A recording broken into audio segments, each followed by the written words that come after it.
Hi guys, this is Alexander from Solar Leather Machines. Wanted to talk to you today about doing a timing check on your Cowboy CB3200. Sometimes the question will arise, is my machine in time? I'm having some problems stitching, or I just had a snarl in my bottom end. I want to make sure that the machine is in time. Well, the Cowboy CB3200 operates very similar to our Cowboy CB4500, but the timing check is slightly different. So we're going to cover that today. Today we've got a brand new CB3200. It's going to stand in for our test model. And what we're going to do here, first things first, is we want to make sure that the machine is off. Nothing worse than working on the machine and catching a needle in the hand. And second, we want to make sure that the foot is up, just like that, okay?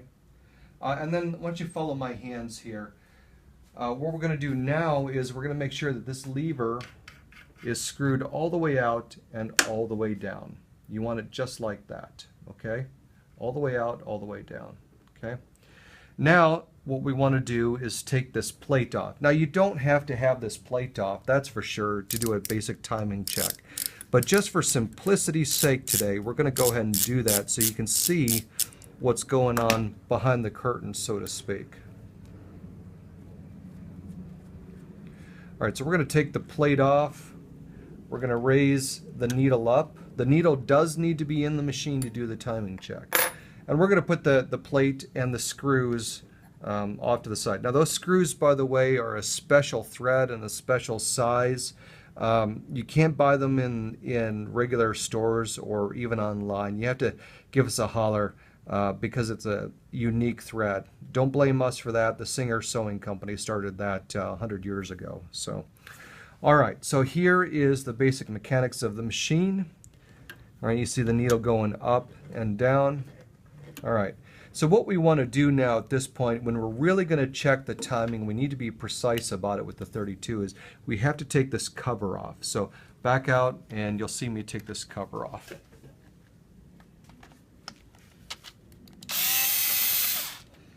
Now these little screws have a tendency of falling out, so we're going to watch them carefully. I'm going to take this cover and we're going to put it somewhere safe.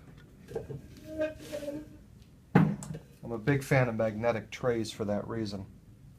Okay, so now that we've got the cover off, let me adjust the light. One of the things we're going to do now is we're going to position the machine in a very particular orientation so that we can measure stuff. And I want you to look in here, inside the mechanics of the machine. And what we want to do is we're looking for this shape right here. You see that little circle? Okay. What we want to do is position that so that it is right there. So it makes a half moon shape behind the needle rod. Okay. That is the correct position. That's the exact position that you want to check this in. Do you need to have the cover off to do this? No. If you know your machine, you know whereabouts that needle is when it's in this position, that's fine. But if you're doing this for the first time, you should probably take the cover off to check the timing, just like that. Okay? Now, with that being in that position, let's go down here and have a look. Now remember, the machine is all the way down, okay? And what we want to do is reach in, your hook is still in, and see how that hook can float a little, okay? We want to make sure that that hook isn't floating, okay? And we're going to move that wheel just a hair more. There we go. And what we want to do is rotate that hook counterclockwise. Take all the slack out of it. See how there's slack? Now look down here, right there, from this angle. You see there's a little point right there, okay? We can just see that point moving in and out. Let's move that light. There we go. Okay. Right there. And that point is the tip of the hook. And what we want to do is move it as far backwards as we can, okay? And so we're going to reach in with our fingers and kind of counter-rotate it there, okay? Just like that. At this point in time, we're going to reach over to this lever over here, and we're going to push it all the way up, like that. Right, then we're going to go back to this hook area, okay? And this time I want you to get a little bit more level view here. Okay, and can you still see that same hook area? You see the relation of the needle. So it's about 1/4 of an inch away from this edge right here. Let me use a finer pointer. So there's this little window cutout right here, and it goes around. It's a square cutout, and the point is sticking out into that window about 1/4 of an inch, maybe a little less. And then you have the needle over here. In a perfect world, that hook bisects the space between the needle right here and the edge of the window, and that's about right there. Okay, now understand that this does have some tolerance. You can be a millimeter either way with the position of this needle, and the hook could probably be a millimeter either way in its position and still work just fine. But this is where you need to be when the machine is in reverse. Okay, so far that is good timing. Now the next step you need to check is come over to the knob again. You're going to put the knob down, and we're going to go back to the needle. Okay, now with the needle in the forward position, what we want to do is reach up with our hand to the hand wheel and rotate the machine slowly. And what we want to do is put the tip of this needle here right behind the center line of the actual needle. And you know, it's going to take you going a little bit back and forth. Put that tip of that hook center line of that needle. Okay, and when you do that, what should happen is the eye of the needle should be about 1/16 of an inch inside the ring, this race ring here. Okay, so this surface right here, this circular surface to the top of the eye of the needle should be about 1/16 of an inch or so. Again, there's some tolerance there. You can deal with a little bit of tolerance, but this is pretty close to zero time, as they call it. And that's so far this looks like this machine's in pretty good time. Okay, so if your machine looks like this, then your timing is not a problem. If it's close to this, then your timing is still probably not your issue. If it's further away than you think is normal, then you might have the issue. Now here's what I'll tell you.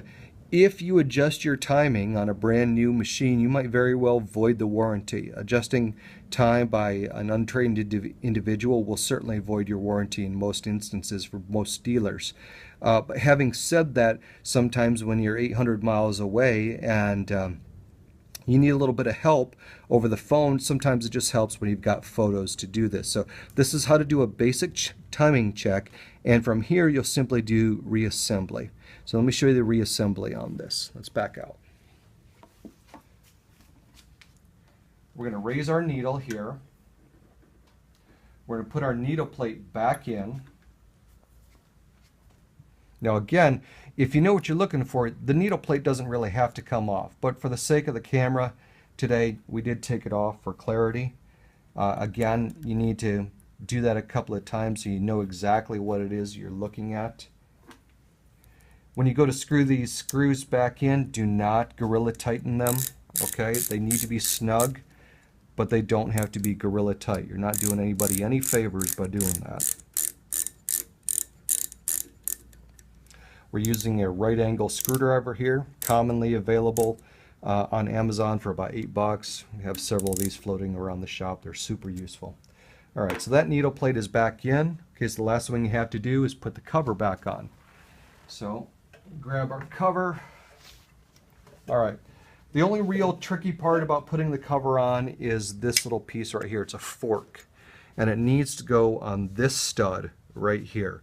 So what you're going to do is guide it onto that stud, just like that, and then you're going to line the cover up to the bolt holes. If you put a little pressure on the top of the fastener, you'll feel it kind of pop into place. There we go. And then you can just screw it in. Now don't screw them all the way down the first time. You still need to move it around to get the bottom one in place.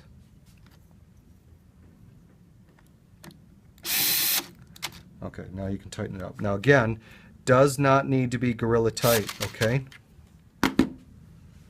So that's in place. And if you've done this correctly, whenever you raise and drop the feet, that little piece moves. All right, so that's it. You're all set. You're back to sewing. You got to rethread the machine and off you go. That's your basic timing check. If you have any questions about this, call us up. I'm Alexander. This is Solar Leather. Our website is www.solar-leather.com. Our phone number is 817-422-9151. Thanks a lot for your time. We'll talk to you soon.